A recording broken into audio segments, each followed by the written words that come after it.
sabemos que tenemos dos modalidades de invitados, tenemos un grupo de personas que están conectados online, vamos a tratar de alternar un poco las intervenciones y las preguntas. Una cosa, sí, que quizás podemos hacer el café más breve y hacemos un poco más largas las discusiones para que tengamos la oportunidad de... ¿sí? ¿Podemos partir por el grupo acá? No sé si alguien tiene alguna pregunta o comentario.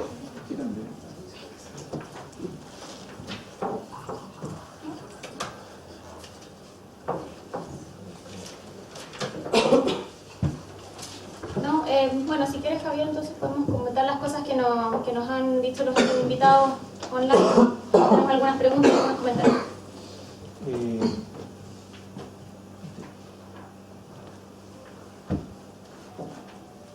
Bueno, hay preguntas para la presentación de Karina. Hay 3 preguntas de Guillermo Pérez Herrera, que él es de PROCIE, Programa Sindical en la Economía Informal de Perú. Y las preguntas son las siguientes. Él dice si el convenio 189 influirá en mejorar los estándares de la ley que norma el trabajo doméstico en Uruguay. La otra pregunta es cómo funcionan las inspecciones teniendo en cuenta la naturaleza privada del hogar donde labora la trabajadora doméstica. Y la última de Guillermo es si los órganos del Estado brindan capacitaciones o es una acción de ONGs o similares respecto al respecto. También hay otra pregunta hacia Karina de Berenice, que ella es de Huigo, México, y bueno, ella dice que cuál es la capacidad que tienen las organizaciones de trabajadoras del hogar en la definición de políticas y leyes que las benefician. Y bueno, esas son las preguntas y comentarios que hay con respecto a la ponencia. Sí, Karina, si quieres. Sí, perdón. ¿Está prendido? Sí. En relación, empiezo por la última, a la capacidad del sindicato, bueno, quedan los desafíos planteados que yo refería en la presentación, ¿verdad? Pero ellas tienen claramente en su plataforma la solicitud de espacios de capacitación, articular con el Estado. Se emprendieron algunos vinculados sobre todo ahora a las cuestiones del cuidado y no en tanto tareas domésticas, donde trabajadoras domésticas están participando de políticas de reconversión hacia ser trabajadoras del cuidado y no de simples realizadoras de tareas domésticas. El punto de la inspección en los hogares particulares es el más complejo y se han desarrollado algunos mecanismos que anuncian, como se anuncia la llegada de un encuestador cuando se va a relevar la información por parte del Instituto Nacional de Estadística, y es obligatorio por ley abrir la puerta a ese encuestador y dar la información. Eso está así establecido en Uruguay. Se anuncia también la llegada de un inspector del trabajo y bueno, pero ustedes saben que hay mecanismos para escaparse a eso, ¿no? Digamos, si a mí me anuncian que me van a venir a fiscalizar, rápidamente voy a hacer desaparecer o tratar de desaparecer lo más posible los elementos de infracción. Eso por un lado. Y después también se ha utilizado mecanismos en que las trabajadoras se presentan ante el Ministerio de Trabajo, y eso sí está bien reglamentado, para plantear que están en situación en negro, como decimos, ¿verdad? O sea, sin aportes a la seguridad social, y esos son los mecanismos que se están implementando. En términos de la participación, digamos, la ley se sigue tratando de implementar. Quedan algunos capítulos pendientes, más allá de que se aprobó en 2006, pero quedan algunos elementos todavía que desde mi punto de vista requieren mayor regularización. Sobre todo la dificultad mayor es que en la participación en las instancias de negociación colectiva no hay un otro claro. ¿Quién representa de manera organizada y colectiva a las patronas y los patrones de estas mujeres trabajadoras? Se decidió tomar la Liga de Ama de Casas, pero en realidad la Liga de Ama de Casas no es en sí mismo el sector empleador de estas trabajadoras, sino que es una liga generada con otros propósitos, incluso de defensa del consumidor. Allí hay un punto crítico todavía a resolver, Y no sé si contesté todo, perdón, tomé nota, pero bueno, si quedó algo pendiente que me lo digan y con gusto vuelvo a responder. Muchas gracias. No sé si... Por favor, si pudieran decir su nombre y la institución, desde donde vienen. Gracias, Carlos Montaner.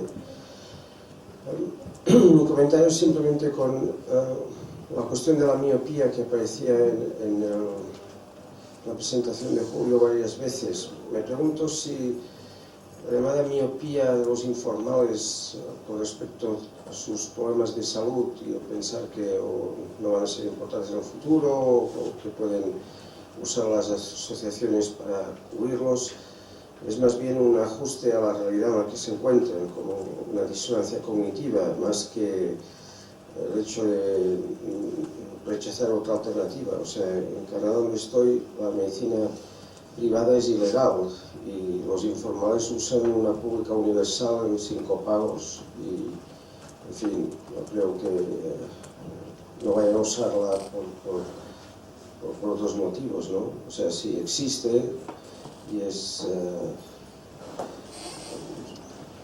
puede utilizar y que tiene suficiente calidad, pues los informales la van a usar como cualquier otro grupo. Gracias. Buenos días, mi nombre es Ruth Olate, soy dirigente del Sindicato de Trabajadoras de Casa Particular. Y mi pregunta es, o más bien dicho, me hizo mucha falta en su exposición el convenio 189, ya que en Uruguay fue el primer país que se ratificó y como la pregunta también decía online que sobre el convenio 189, sabemos que todas las leyes que existen en nuestro país tienen que a lo del convenio, entonces me hace mucho ruido eso de que no se haga todavía la fiscalización entre otros, o todavía eso queda pendiente. Gracias.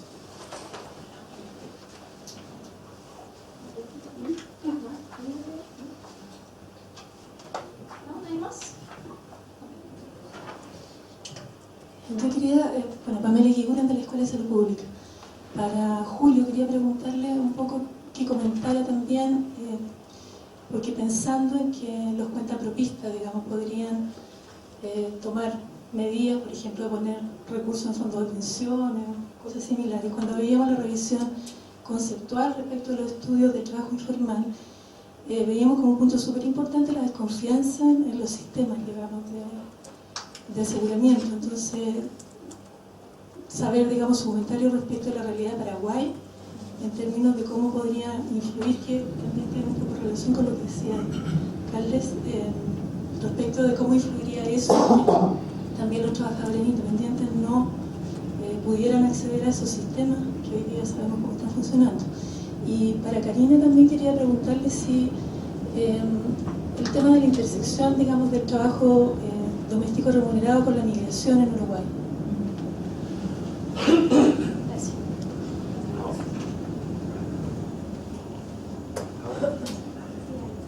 Bueno, buenos días a todos, mi nombre es Marcelo Amable.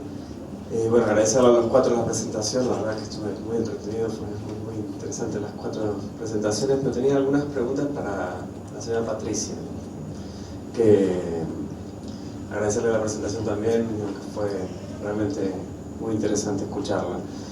2 preguntas, una en relación a la cuestión macroeconómica.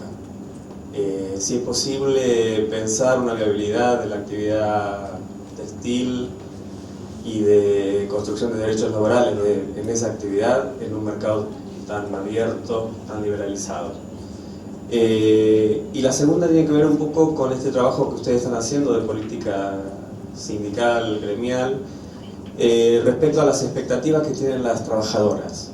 Es decir, si tienen las expectativas de asalariarse, de conseguir mejores condiciones de contratación en el trabajo que están haciendo, en los pagos, y expectativas respecto a la cobertura en protección social. Es decir, si las expectativas están puestas en una base contributiva, es decir, a partir de derechos salariales o de una relación de trabajo formal, o qué es lo que se trabaja. Gracias. Quizás podemos la última pregunta. Sí. Gracias. Mi nombre es Azucena Peregrino, vengo de la Universidad Iberoamericana de la Ciudad de México y la pregunta es para Jairo Luna. Quisiera saber qué parte conforman las mujeres que están estudiando la economía doméstica, familiar también, y cómo es que se conforma esta unidad familiar, si es que lo han investigado. Perfecto. ¿Podemos empezar por Julio, si quieres? Pero es posible que sea un ajuste de la realidad. En los casos que yo presenté, justo eran casos no muy típicos, realmente sí eran estudios de casos, pero no representativos de toda una realidad. Por eso el primer caso que les presenté, esta cuenta propista, tenía ingresos de aproximadamente 7 salarios mínimos. Entonces eso hace casi $3.000 mensuales, que para un país barato como Paraguay abre muchas posibilidades para, digamos, protegerse. Ahora, todavía puede ser un ajuste a la realidad, porque la ley que ahora le permite al independiente asociarse a un esquema de jubilación y de salud, pueden hacerlo en el sector privado, y también en jubilación ahora, a partir de hace unos días nada más, se aprobó una ley donde le da la oportunidad a cualquier cuenta propista de asociarse.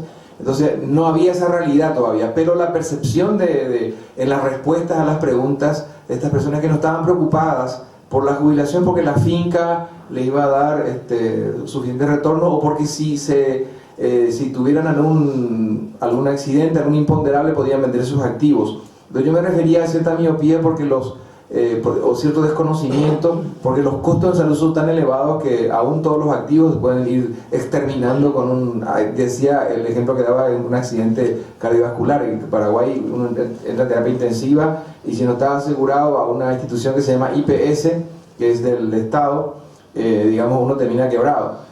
En el caso de los tres, y el joven al que mencioné como un tercer caso decía que él no lo va a necesitar, entonces no estaba muy preocupado por su esquema de salud o jubilación. Entonces, yo decía, como preguntándome a mí, sin afirmar, porque eso no lo hemos comprobado, que probablemente además de la falta de oportunidades también hay cierta miopía, porque en este momento, al aprobarse una ley y darle la posibilidad casi a más del millón de personas que se asocian a un esquema de jubilación, es probable que la gente no reaccione. Entonces el Estado, el gobierno, debiera instalar políticas públicas, promover, sensibilizar para que realmente la gente se proteja para el futuro.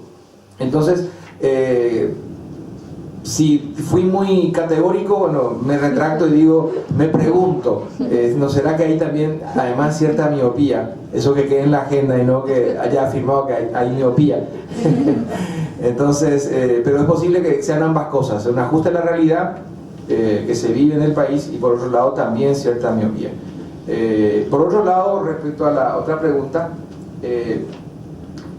es cierto, es posible que haya cierta desconfianza, pero el esquema de jubilación de Paraguay, del sector público, muy difícilmente va a tardar mucho en que, específicamente hablando de la jubilación, aportes jubilatorios, como tenemos una pirámide con vértice pequeño, aún con todos los desfalcos de épocas pasadas, todavía es una institución sumamente rentable, con una enorme reserva, que si eso se canalizara al sector productivo, impactaría muy fuertemente en la economía paraguaya. El esquema de jubilación de Paraguay, al tener una cantidad, es uno de los más altos en materia de la razón cantidad de aportantes versus jubilados, por el promedio de años de edad que tiene el país. Entonces, al contrario, la gente lo utiliza incluso con mecanismos y con incentivos perversos.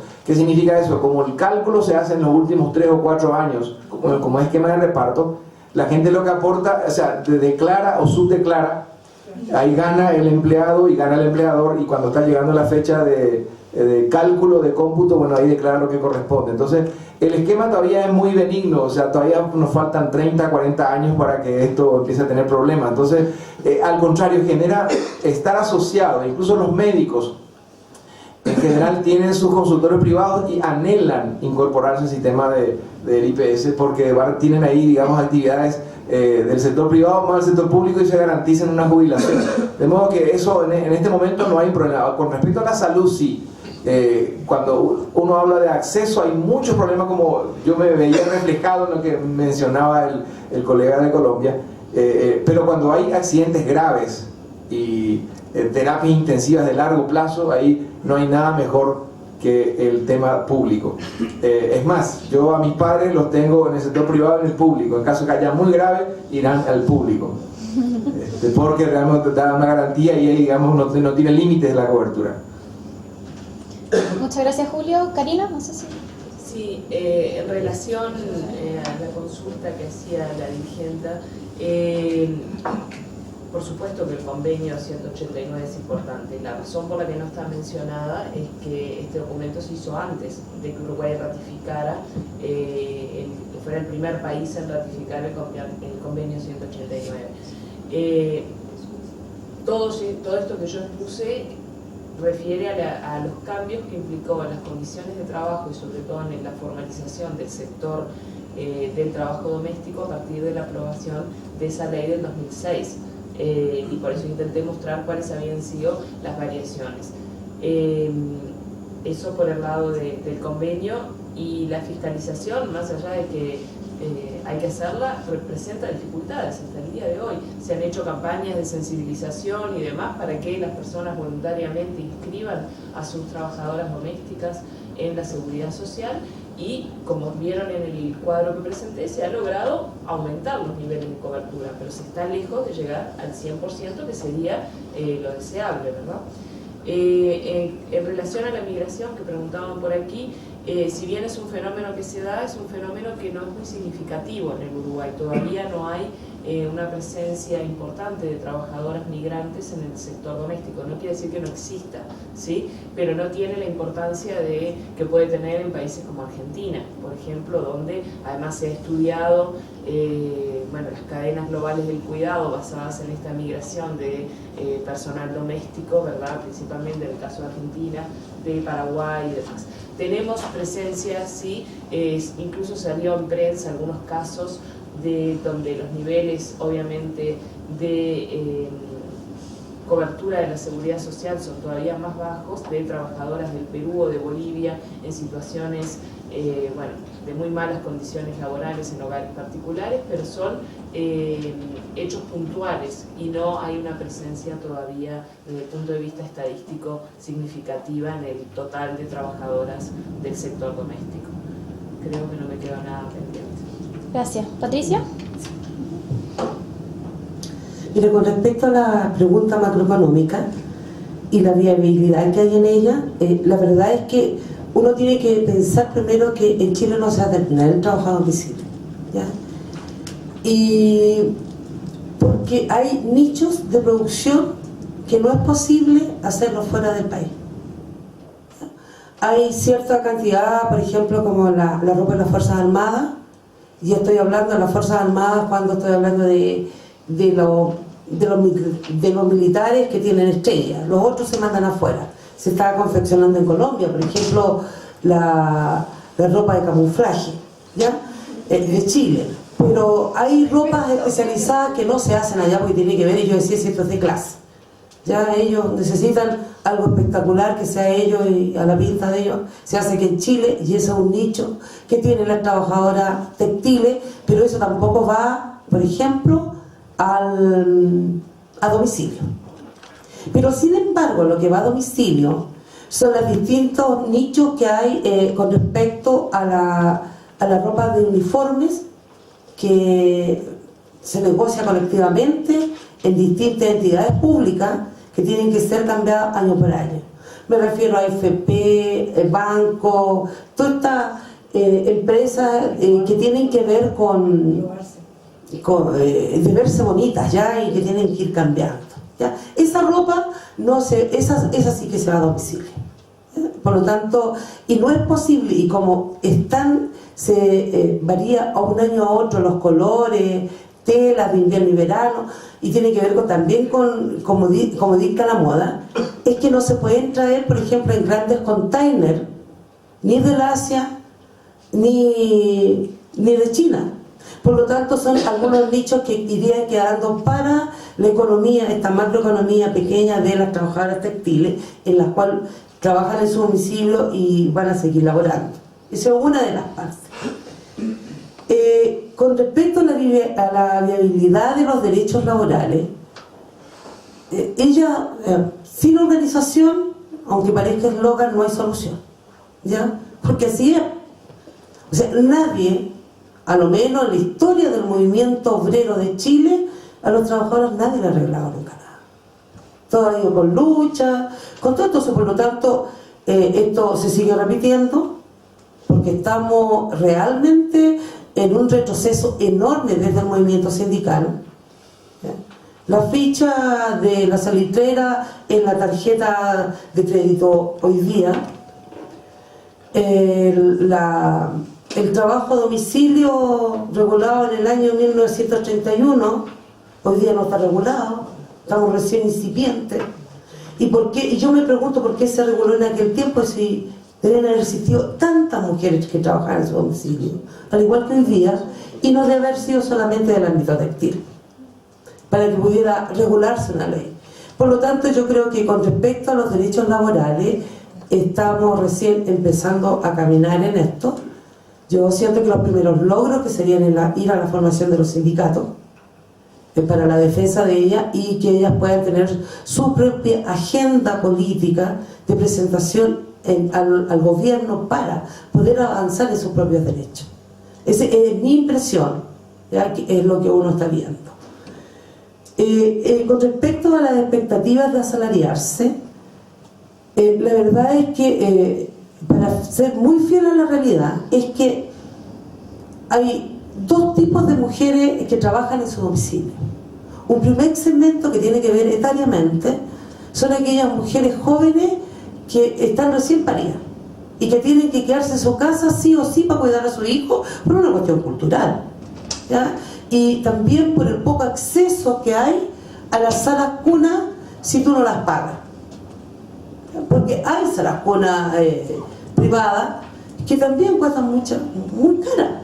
Por lo tanto, yo creo que aquí el Estado lisa y llanamente se hace olímpicamente a un lado con respecto a la crianza, a la sala cuna, y no solamente a la sala cuna, sino que también tiene que ver con el jardín infantil de aquellos niños. Entonces, tenemos en esta edad etaria aquellas mujeres jóvenes que no pueden porque no tienen plata, porque tienen también desconfianza al sistema, porque creen que son niños, o sea, tenemos un sistema de transporte público muy malo. O sea, aquí hay una serie de condiciones que ellas prefieren estar en su casa por esas condiciones. Y hay otras mujeres, en las que me incluyo, que uno tiene más de 45 y ya está vieja para el mercado. Entonces, también esas mujeres también se ven obligadas a trabajar al interior de su hogar. Por lo tanto, yo no creo que ellas logren, ninguno de estos dos segmentos logren, por ejemplo, introducirse en el ámbito laboral, porque además también hay otra cosa que se junta, por lo menos en el sector textil, y estoy hablando de las mujeres con más edad, es lo único que saben hacer. Y una de las cosas que nosotros decimos que no hay programas dirigidos para ver una nueva reconversión para este tipo de mujeres. Y con respecto a la cobertura social, a los derechos sociales, yo siento que en la medida que nosotros avancemos en la organización de ella, es que podemos también hacer nuevas propuestas en términos como tengan derecho a la salud, el acceso a la jubilación, que aunque hoy día como la jubilación es de acceso, cada uno se aporta su propia jubilación, las últimas jubilaciones de gente que tiene trabajo estable es menor a la que da el Estado, ¿ya? Entonces hay que preguntarse, o sea, ¿qué le conviene más? ¿Aportar para jubilarse o que el Estado las tenga y después igual a los 65 años por obligación tenga que darle más de lo que ellas han juntado. Porque como un sistema individual tiene que tener 20 años, pero además aquí hay otras políticas que tienen que ver exclusivamente con las mujeres, o sea, el hecho de ganar menos que los hombres haciendo el mismo trabajo. Entonces también tiene que ver con eso y con las expectativas que tenemos de vida, porque los hombres viven menos y las mujeres vivimos más.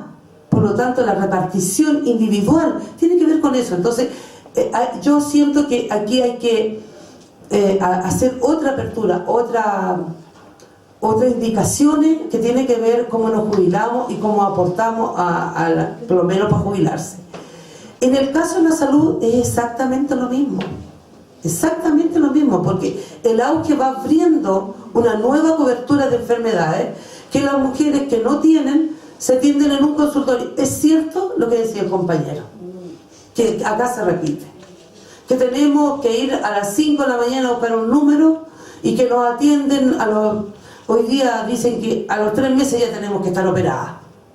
Entre comillas se ha ido arreglando un poco. Si yo no quiero ser tan negativa. Entonces, la verdad es que esto de la cobertura social, yo no lo veo así como que la gente esté realmente interesada desde el trabajo a domicilio en tener todas estas cosas, si esto se lo dan desde el Estado, bueno, malo, haya entre medio, no haya, jubile, no me alcanza la jubilación, ¿me entiendo? O sea, yo siento que ahí hay un cierto segmento que está, entre comillas, cubierto y que habría que tener cambios estructurales de modificación desde la salud, desde el sistema de jubilación, para que las mujeres pudieran interesarse.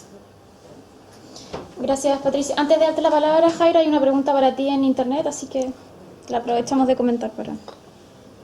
Bueno, la pregunta la hace Ronald Rangel de Venezuela y pregunta que con respecto a la ley 100 del año 93, en el ramo de la salud no cubren el componente quirúrgico, ya que solo se habló de atención médica general y maternidad. Bueno, muchas gracias a Azucena y también la pregunta del compañero de Venezuela. Respecto a los estudios de la familia en el país, digamos que se ha documentado que esa familia fordista, esa familia ideal, pues no es la realidad predominante, y que hay un fenómeno bastante importante de mujeres cabeza de familia y de familias extendidas como un fenómeno de responder también a toda esta condición de precarización social que se ha venido dando y de estrategias de sobrevivencia familiar.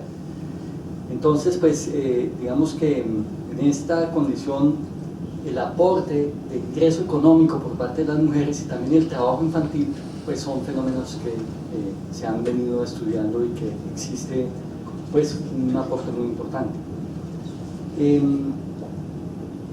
Esto también habría que matizarlo en términos de la complejidad que tienen estos fenómenos que reúnen varios tendencias históricas que son distintas. Una cosa es el trabajo artesanal del zapatero del barrio o de la mujer que hacía las confecciones en el barrio, y otra cosa es el proceso de satelización como una estrategia de aumento de las ganancias, de extracción de plusvalía, pues que sean en lógicas en momentos distintos. Entonces, digamos que hay que reconocer que hay fenómenos que se están juntando de economías populares, de prácticas económicas tradicionales con respecto a estrategias en esta fase del modelo de acumulación capitalista.